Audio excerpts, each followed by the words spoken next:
Well, John, congratulations on being selected for induction into the NAIA Hall of Fame. What does that mean to you? Well, it means you've been around a long time, Wes. But actually, it is meaningful.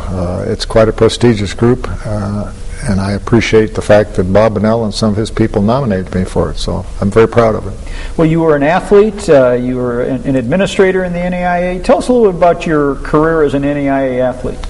Well, David Lipscomb College at that time, now David Lipscomb University in Nashville. I was there 4 years, played 4 years in basketball. Enjoyed it very much. We were kind of an in-between school at the time. We played some D1s and mostly good NAIA schools, and it was a good program.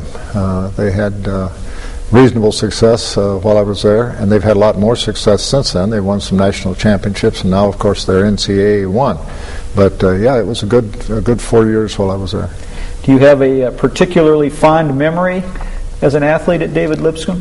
Well, yes. My first 2 years were very good. I remember being very proud of being all-tournament as a freshman up at East Tennessee State, then all-conference as a sophomore, and then I was injured my junior year, ironically in warm-ups, dunking a basketball. I'm not proud of that, but that's how it happened. And then after that, I was kind of an average basketball player because I had already had one knee injury in high school that I was able to overcome, but then with both of them, it was kind of tough. But yeah, we had some good years. I was MVP and co-captain my senior year, but that was more or less an award of longevity. I don't think I was the best player at that time, but it was nice of them to give me that award. But yeah, we had 4 good years. We won a couple of championships in the local conferences there, and I also received a very solid liberal arts education with a double major, so I'm very proud of my 4 years at Lipscomb. Well, John, you've also contributed substantially to NAIA athletics as the longtime athletic director of Purdue-Calumet. Of what accomplishments are you most proud as Purdue-Calumet athletic director? Well, as you remember, Wes, you were working in the media at the time. There was a program that had been dormant for some years. So with the new facility, we kind of revived it. We put men's and women's basketball back in, and Larry Little was a good hire the first year with Tom Linger. I always remind people how important Tom Linger was to the success of those early years. So Little and Linger in men's basketball, and then we had several good coaches in the women's basketball, but the guy that really put it over was probably Gary Hayes, who came along in the 90s, won a championship, went to the national tournament, and won 2 or 3 CCAC championships. And then the next thing I think was somewhere in the late 80s, early 90s, we entered the Chicagoland Collegiate Athletic Conference, and that was important, I think, to our program. We were playing at the Division I level, some of the top NAIA teams in the country. In fact, we played all over Indiana and Kentucky, a lot of D2 and D1 teams. So it was we were very competitive through those years, and I give coaches Linger and Little and Hayes later credit for that.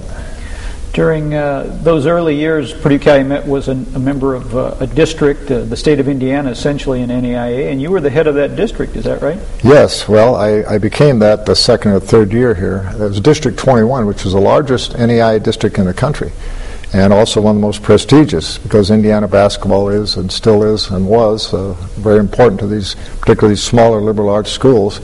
I think we had over 20 of them in the district at the peak.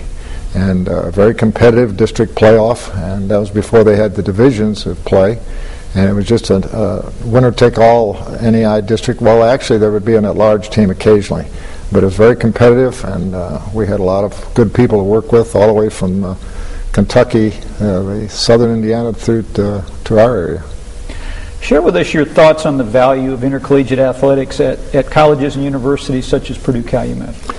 Well, I think it's important, and I'm glad to see the initiative now that Chancellor Cohen and Bob Bonnell have put forth. I think it's important for the general collegiate experience, not necessarily only for the athletes, but for the students who come here. I think they want to attend an institution that is collegiate in every sense, and that is experience. We now have, we'll shortly have, in a couple of years, some 12 sports here, and that's quite a departure. I don't think there's ever been more than 4 or 5 at any time over the history.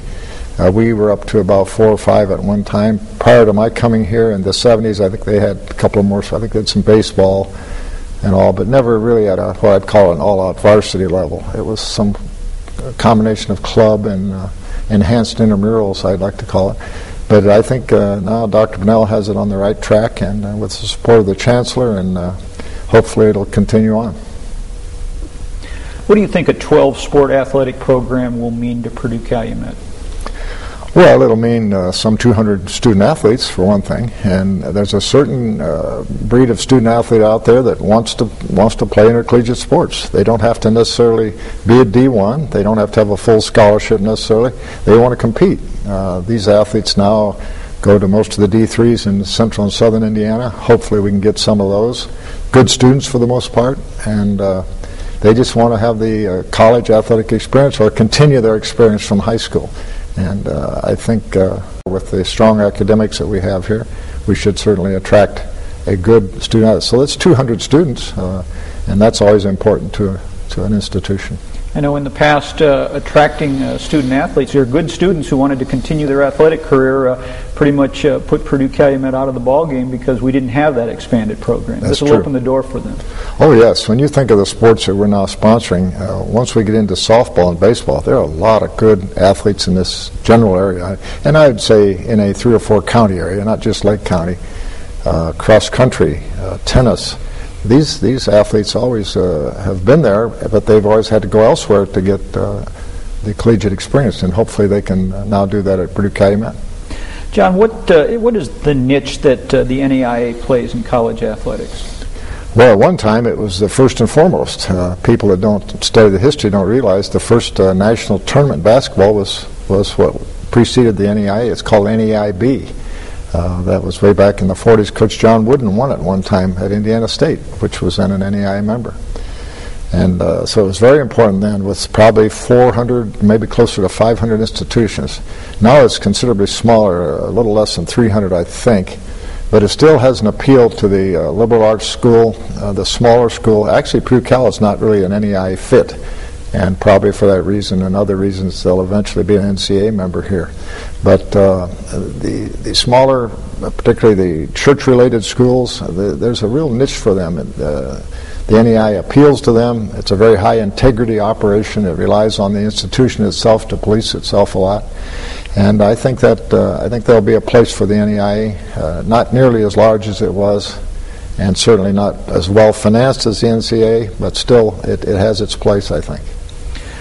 What are the most significant changes or developments you've witnessed in small college athletics during your 30-year involvement with Purdue-Calumet?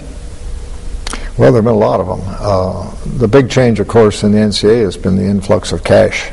The NCAA has become a huge cash cow. The NCAA men's basketball tournament money, I guess it exceeds $1 billion now in income. That filters down through Division II and Division I, so they're able to sponsor tourneys, pay expenses for tourneys. So the money, and then the facilities. Small college facilities are now quite good. There are new facilities being built all around the Midwest. We see them sometimes. We travel. Schools that used to have small little bandbox gyms now have fine facilities.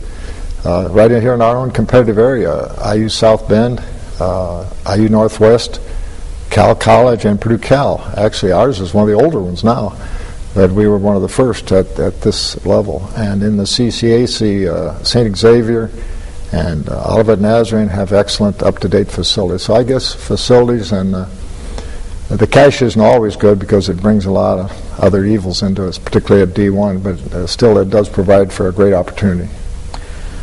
John, in closing, peer into your crystal ball and share with us some of your thoughts about the future of small college athletics, both here at Purdue-Calumet and across the nation. Well, there'll always be a place for it. I think students want to continue competing. They get pretty good at their sport, whatever it is, at the high school, and then they say, gee, I'd like to continue on. I'd like to do this. I'm not good enough to play, let's say, a basketball player at IU or Purdue, but I'd still like to play. So there'll be a place for those students. Hopefully it'll always have somewhat a purity to it.